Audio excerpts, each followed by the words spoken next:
Hello, you're listening to an excerpt from the Cynical Optimist podcast, which you can find on all your favourite podcasting apps. Make sure to also hit the subscribe button and the bell icon so you don't miss any of our videos. Enjoy this discussion. Phill, did you see Amazon Prime's new show that's kind of like a superhero show, but there's a corporate twist to the heroes? And I'm not talking about The Boys. I don't get it. Did you know no one's made that joke before? I didn't see. All right. We're talking about Invincible. It's Amazon Prime's new superhero show. What did you think? Yeah, I liked it. Like, broadly speaking, it's a very well put together show. I think the cast is probably one of the strongest bits of it. I think especially Stephen Yeun as the lead, Sandra Oh, J.K. Simmons. Completely agree. Yeah, and there's a few sort of names that pop up as well later in the series where I was like, oh my god. Especially as Amazon's got that little pause feature where it would be like, did you know this voice? It's this guy. And I'm like, oh, it is that guy. So yeah, that was, yeah. Yes, sometimes I like watching the, like Amazon shows on my second screen on my computer when I'm doing stuff now. It's just because I can do that. Oh, I recognise that voice. You know, moving my mouse over it and it'll pop up with like the X-ray and it'll be like, did you know in this scene, you know, the behind the scenes stuff, it is quite good, actually, how they do that. Tells you the song as well. If there's a popular song, there was a couple of cool tracks in this from like Vampire Weekend, etc. Yeah. So that was cool to find out as well. In terms of everything production-wise, I really liked. It's got kind of a hokey, old school but nice 2D animation style that kind of harks back to like your Batman animated series, etc.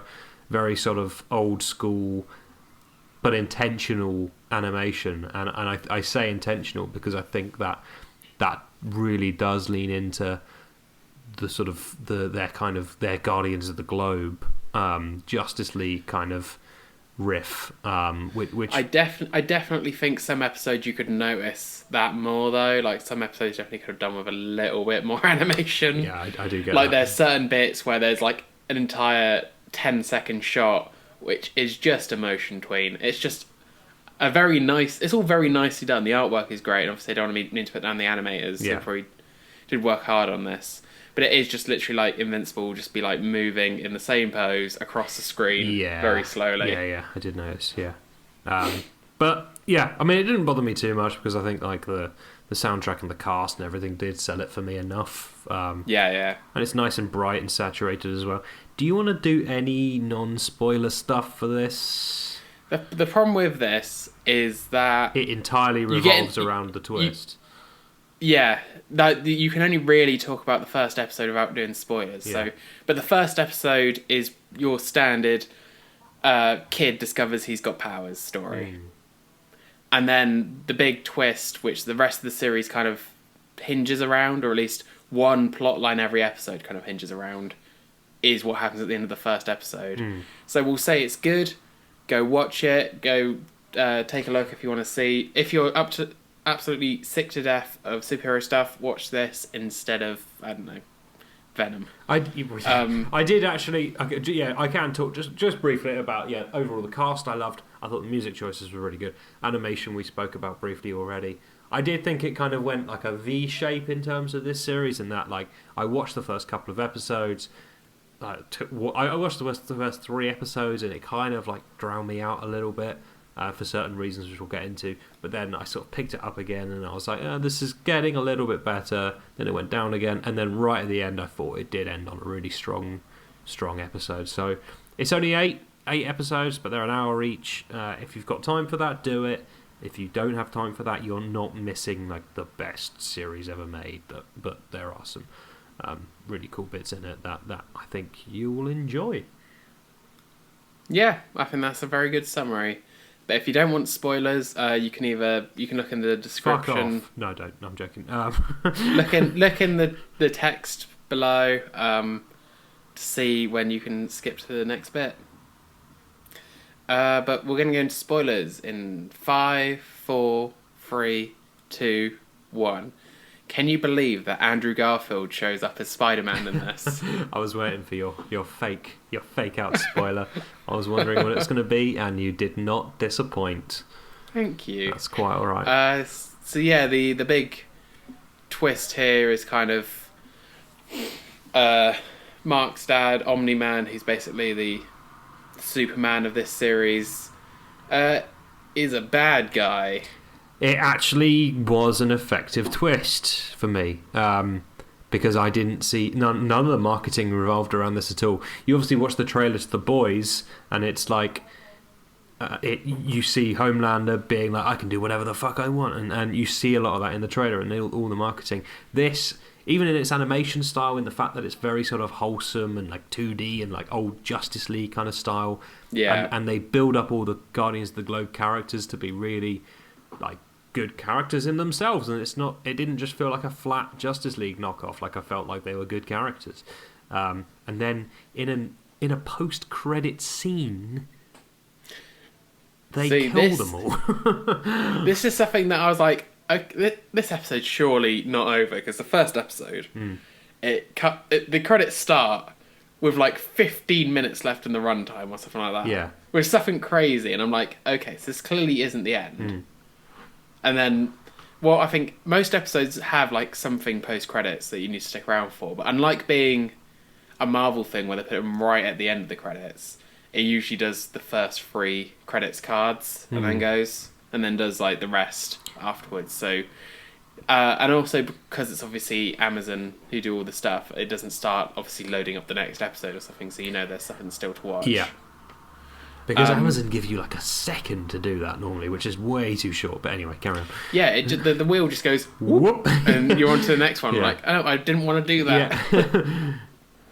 But no, this actually really caught me off guard, and I was like genuinely fucking shocked. Like, I was beginning to really like those characters. I really like their kind of like Batman knockoff, was it Darkwing or something, who's just a really cool character, and like they put particular emphasis on their sort of Flash character, and there were some characters that I really was not expecting. I was like, surely some of these guys are going to get out of this situation, but no. Omni-Man absolutely fucking tears through all of them, and it's horrific. So, like, genuinely made me feel a little bit ill, and like I'm not particularly squeamish, but like, geez, that really fucking took me by surprise. There are definitely points where this show is more gory than The Boys, and The Boys prides itself on being gory. Yeah, I think because it's animated, you can do But like also it's silent as well. Like, I was talking about the good soundtrack and the good sound design. Like, this last scene is done in absolute silence, so every hit is just like sends shivers down your spine with like how visceral it sounds. And it was I mean, to be honest, like I didn't think anything could quite do that in 2021. And just in terms of like how hyped everything is, and like how much like how much of a cult following everything has, and how much like the internet affects things. Like, I was not expecting to go into this and have like a genuine like shocking ending, but it did. And like even if you have a sneaking suspicion that Omni-Man obviously isn't like completely as he seems kind of thing, like, I just did not expect him to go in and just tear through all of the Guardians of the Globe. Just completely. Yeah, you'd expect it to be more maybe like he is just like the series. The thing he does throughout the series is just gradually hunt them down or something like that. Yeah, exactly. But literally, all of them are gone. Like, that is basically the inciting incident of the show, more so than Mark getting his powers. Yeah. Well, considering there's some big-ish cast in the sort of in the Guardians themselves, you've got like Michael Cudlitz from The Walking Dead, you've got Lauren Cohen from The Walking Dead, etc. And like, you've just got like some of the characters aren't even just Justice League knockoffs completely either. So you've got like a Green Ghost, who's a really cool character in her own right. So it really did hit me like a bloody slap hammer. Like, it just came out of nowhere and got me, which is like kudos for a show in 2021 to do that. Like, completely kudos to that. I I dipped off a little bit after this one, because I think it became a little bit like, because obviously you get a big hit like that, and you just kind of want to see that story continuing, but then it goes off on some fairly kind of average side quests. I thought. Yeah, and just to go back to, like, whilst that initial hit was obviously very well hidden, now the series is over, it's like there's stuff from the final episode that is just posted up on YouTube now, and you can, if you're not careful, you'll just see it in video thumbnails. Oh, so you do have to, the meme, you do have to be careful. The meme bit. And the meme as well, yeah, which obviously we can get to when we get to the final episode. Yeah. But yeah, I think after this, obviously the show is trying to be, it's, you know, the superhero discovery show, but something's not quite right. But the problem with that is the regular superhero stuff is just stuff we've seen a lot of times. Yeah. But there's some good ideas in it. But the fact that obviously it's trying so hard to riff on DC that you're just like, oh, this character is this character. Yeah. Well, DC and Marvel, to be fair. Like, you've got, like, oh, this guy is a demon from hell. This person's got this power. Yeah, I think... Well, the problem is as well, I say about the timing of this was relatively, I think worked quite well in terms of its position and when it came out, etc. But like also like about a year ago we had, I don't know if you saw the Harley Quinn TV series, which did... I heard good things. It had all the Justice League and it had all its own proper DC characters to play with in a very similar style to this, and I think it's a bit more successful, and I think the characters get a bit more to do. So I like that's probably my closest comparison to this, other than, like, I don't know, maybe like your Rick and Morty or something. But like Harley Quinn was probably the closest thing I could think of to this, and I think that's, to be honest, it's leagues above. Because also it doesn't have to do a big twist to kind of to keep you watching, kind of thing. It just nails its characters. And not to say the characters in this were like terrible, but like a few that you think are going to be cool are maybe sort of rushed off to the side for the majority of the series, etc. Yeah, when you think of the ones that actually get the focus, it is Mark, obviously. He's a strong lead, to be fair. I think the strength of the central family is one of the show's strengths overall. Agreed. Sandra Oh was an absolute gem of this season, and that's what I was referring to in terms of like kind of a bit out of the limelight for the majority of this season, which was a bit of a shame. One of my favourite scenes in this whole show was hers and Mark Hamill's interaction in like the semi-finale, I think it was. I just like those kind of little interactions that happen. Character moments. I actually thought a lot of the violence after the first episode, I think, serves a purpose in its violence, because it's supposed to build you a bit of a sort of false sense of security and then suddenly just drop you in it with this horrific violent scene.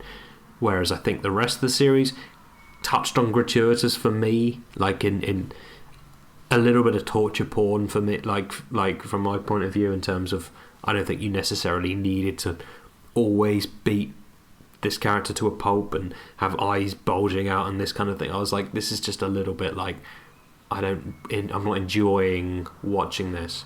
And I know, I think violence should be used sparingly, because I thought the reason the first episode worked so well for me, because it was just like PG, bam, violence, like incredible, insane violence, like. And I think The Boys gets a better balance of that as well than this did, in terms of, you can't just constantly pummel blood at the camera to make effect, kind of thing. Yeah, no, I think, and if you don't have that variation, you start to become a bit numb to it as well. It's just like, oh, that person's exploded, I guess. Yeah. Okay. So I thought episodes 4, 5, and 6 were sort of the weakest for me. Like that real middle bit of the season really slumped for me. They're all very standard fare, really, looking at it. You've got standard, he goes and helps some astronauts in space. He teams up with a villain. And then Oh yeah, it's the university one, which again is like, oh, he's struggling to balance his relationship, which again was very standard superheroes first relationship kind of storyline. Well, there was a little bit of a twist on that, which I quite enjoyed. In that he was like, right, okay, I'm going to have to do the big thing which every other superhero does, and I'm going to have to tell her that I am invincible. And then he goes in, and she's like, well, yeah, obviously you're a superhero. Like, you're still being a dick. Like, I thought... Yeah, but I don't know. That just didn't hit with me quite as much because, like, surely then, if you knew he was invincible the whole time, then surely it's a better thing that he just ran off, became invincible, came back and fought the guy, and stayed with you. Obviously, I know it's the whole you lied to me thing, but it's like... You could probably see that he's only just become a superhero if you think back the facts and like how you used to know him getting beaten up and stuff. Yeah, you could have maybe cut him a little bit of slack. I do agree, actually. Yeah, and especially as I think it was just a bit inconsistent. And she accepts him again in the final episode. Just kind of like it's a little bit. Yeah, it's a little bit harsh on him as a character to sort of keep him sort of back and forth. And I think they will acknowledge that as well eventually because I think it's a fairly aware show. The interestingly, I'm just reading the first and last episodes were written by Robert Kirkman, who wrote the original comic books, who also wrote The Walking Dead. So that's interesting. Interesting to know as well. Hence, you had a lot of a returning cast as well. You had Stephen Yeun, obviously as Invincible, and then Lauren Cohen and Michael Cudlitz. So yeah, there is some really good stuff in this show. I did think. I was almost excited at the prospect of a proper queer character kind of arc going on, but I feel like that was a little bit of a letdown in episode was it 6? 6 or 7? 6.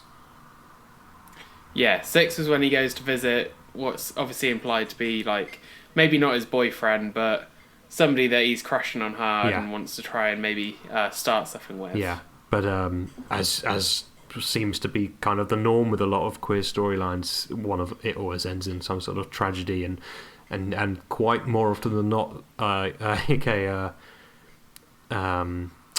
mutation of some kind as well, which or like body horror, which is like a trope that really needs to bugger off, to be honest.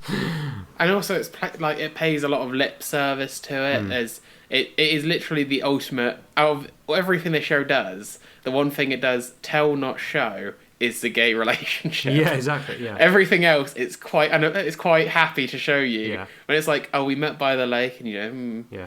Like I don't think the two of them like do anything more than maybe hug. Like you don't really get that feeling from them. It's very toned down. Yeah, like their entire relationship. Especially as that episode felt like the one where it was going to be like, "Hey, you thought this was just going to be like the gay best friend trope? We're going to do a story arc on him," and it's like. By the end, I was like, no, he's still basically just the gay best friend trope. Like they didn't really have enough character moments between him and Mark to sort of to overcome that hurdle in my eyes. So I hope there's a little bit more to do with that in season 2, and I hope because they do. In fairness, they do hint that the boyfriend might have some way of coming back as well as a regular character. So like hopefully they don't just fridge them or whatever is the phrase in terms of just writing out queer characters. But so in the middle it took a real slump for me, but then should we talk about the finale? Well, it's the final 2 episodes of things pick up. Yeah. I want to say that throughout this entire thing, one of the voices that I think I don't see him in a lot of stuff. He was in one episode of like Community, and I think he's just very good whenever he shows up. Is who voices the head of the Walton Goggins. Ah, yes. Who played Cecil. Yeah. I think he just does a great job throughout the entire thing. He does. Just as obviously the shady leader of the government agency, who's kind of trying to look into it and just Yeah, I completely agree because he sells it and you don't really know what he's thinking at any time either. Like when she goes in and says like, yeah, Omni-Man killed the Guardians, he just straight away says, yeah, I know. And he just he's very good at playing that kind of Nick Fury close to his chest kind of character, and I think that's a really successful part of this show. And there's a moment where she goes, I've always hated you, and he goes, yeah, I've always hated me too. Yeah. And like there's a real weight behind it as well. Yeah.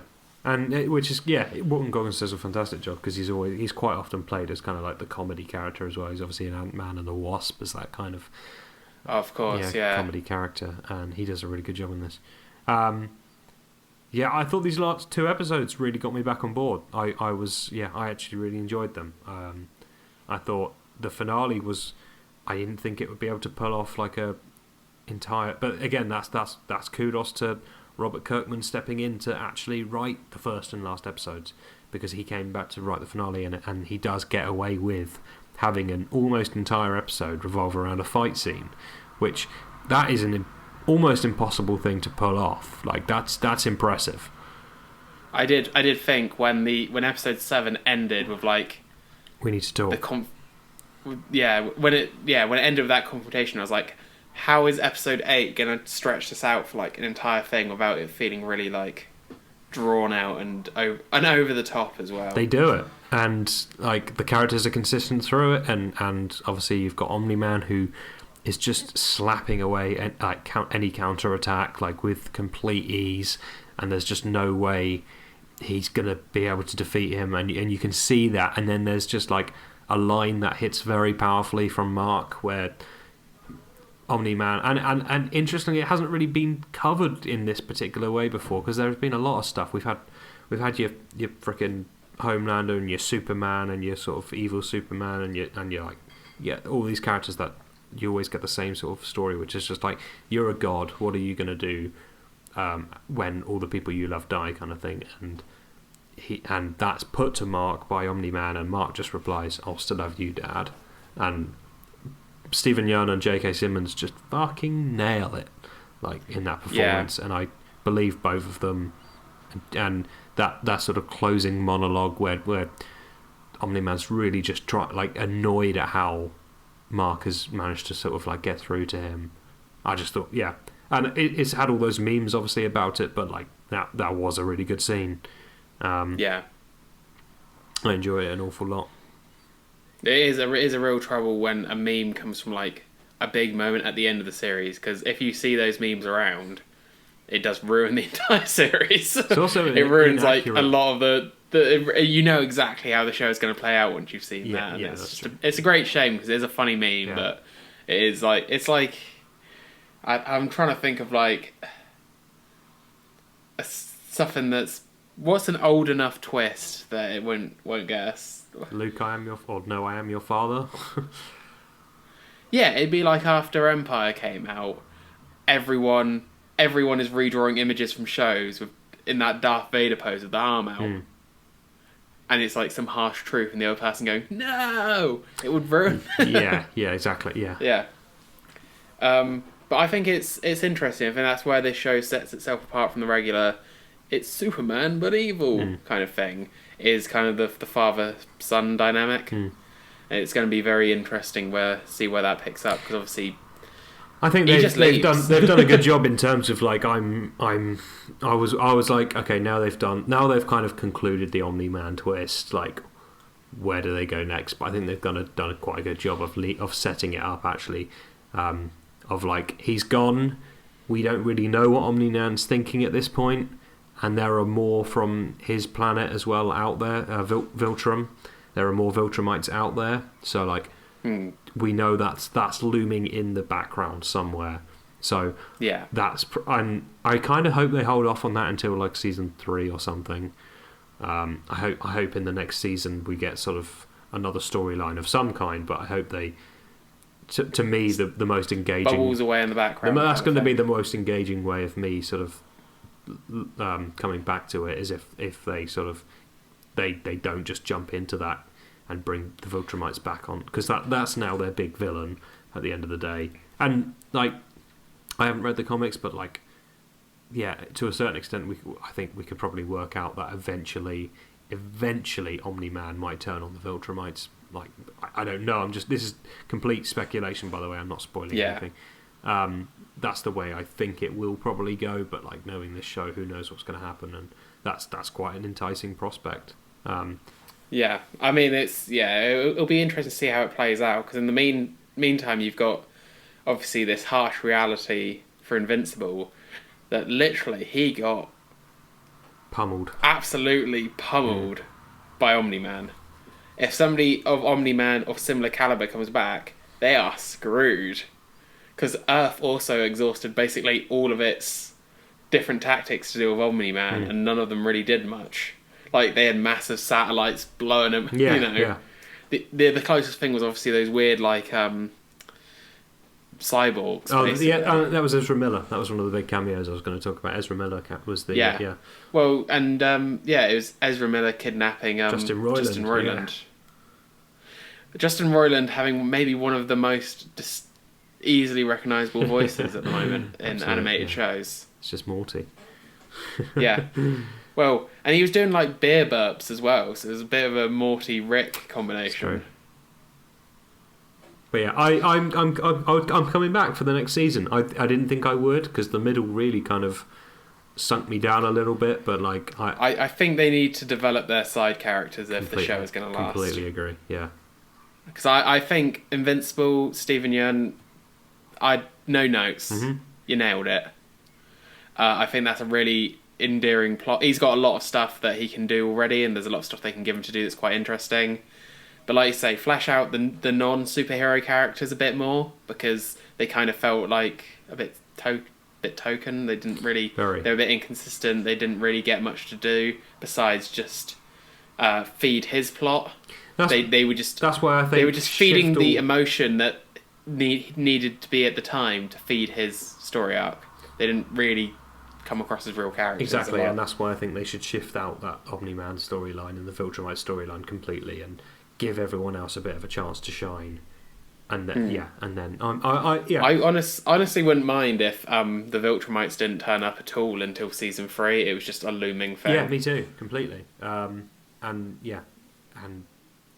you say, build up on their existing characters, and then it's got me back for season 2. I think in the middle, I genuinely didn't think I would, but there was enough. I think what actually got me back was there was enough good word on the finale that I just came back and finished it, and yeah, I did. Yeah, me as well. There was enough buzz around how it ended with me to be like, okay, well, I enjoyed the first episode, and I think I watched the first episode by itself.